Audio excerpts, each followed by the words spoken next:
بسم الله الرحمن الرحيم. عن ابي هريره رضي الله تعالى عنه قال قال رسول الله صلى الله تعالى عليه وسلم في الحديث: وانا اول من ينشق عنه القبر. رواہ مسلم۔ نبی کریم صلی اللہ علیہ وسلم نے ارشاد فرمایا، میں ہی ہوں محمد صلی اللہ علیہ وسلم جن کو سب سے پہلے قبر سے اٹھایا جائے گا۔ دوستو، ہمارے آقا حضرت محمد کریم صلی اللہ علیہ وسلم عالمین کے لیے رہبر و رہنما بن کر آئے ہیں، اور تمام عالم اور تمام زمانوں میں اللہ کے نبی صلی اللہ علیہ وسلم نے رہبری اور رہنمائی کی ہے۔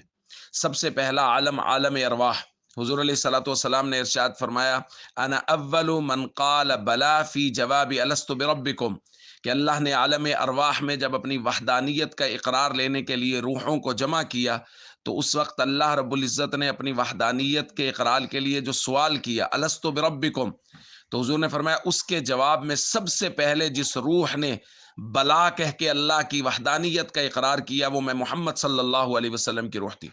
اور حضور علیہ الصلوۃ والسلام کی روح کی اقتدا میں پھر تمام انبیاء کی، اولیاء کرام کی، اور تمام لوگوں کی روحوں نے اللہ کی وحدانیت کا اقرار کیا۔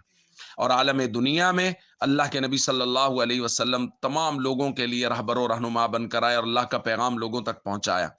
اور اس کے بعد حضور نے خود فرمایا، جیسے آج کی روایت میں، انا اول من ينشق عنه القبر، قبر سے بھی سب سے پہلے ہمارے آقا حضرت محمد کریم صلی اللہ علیہ وسلم حضور کو ہی نکالا جائے گا، اور حضور علیہ الصلوۃ والسلام ہی اس وقت تمام لوگوں کی رہنمائی اور رہبری کریں گے۔ اور قیامت میں حضور علیہ الصلوۃ والسلام نے ارشاد فرمایا، انا قائدهم اذا وفدوا، میدان قیامت میں میں ہی سب کی قیادت کروں گا، انبیاء کی بھی قیادت حضور علیہ الصلوۃ والسلام کریں گے۔ ایک روایت میں حضور نے فرمایا، وَبِيَدِي لِوَاءُ الْحَمْدِ، میرے ہاتھ میں لواء الحمد ہوگا۔ اور حضور نے فرمایا، وَمَا مِن نَبِيٍّ يَوْمَئِذٍ آدم فَمَن سِوَاهُ إِلَّا تَحْتَ لِوَائِي، اس دن تمام کے تمام انبیاء، آدم علیہ السلام سے لے کے تمام انبیاء، حضور نے فرمایا سب ہی میرے لواء الحمد، میرے جھنڈے کے نیچے ہوں گے۔ اور جیسا کہ کل کی روایت میں ہم نے پڑھا کہ حضور علیہ الصلوۃ والسلام نے ارشاد فرمایا، سب سے پہلے جنت کا دروازہ بھی میں ہی محمد صلی اللہ علیہ وسلم کھٹکھٹاؤں گا۔ تو جنت میں بھی حضور علیہ الصلوۃ والسلام ہی رہبری کرتے ہوئے لے کے جائیں گے۔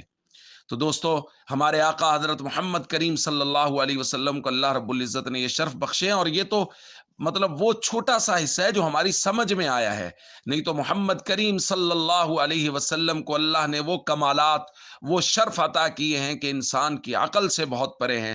اس لیے ہمیشہ اپنی قسمت پہ ناز کیجئے، خوش رہیے کہ اللہ نے حضور علیہ الصلوۃ والسلام کی امت میں پیدا کیا، اور اپنی ذمہ داری کو سمجھیں، جو میں بارہا بات کرتا ہوں، فرائض اسلام، ارکان اسلام کی پوری پابندی کریں، تاکہ حضور علیہ الصلوۃ والسلام کے سامنے شرمندگی سے بچیں۔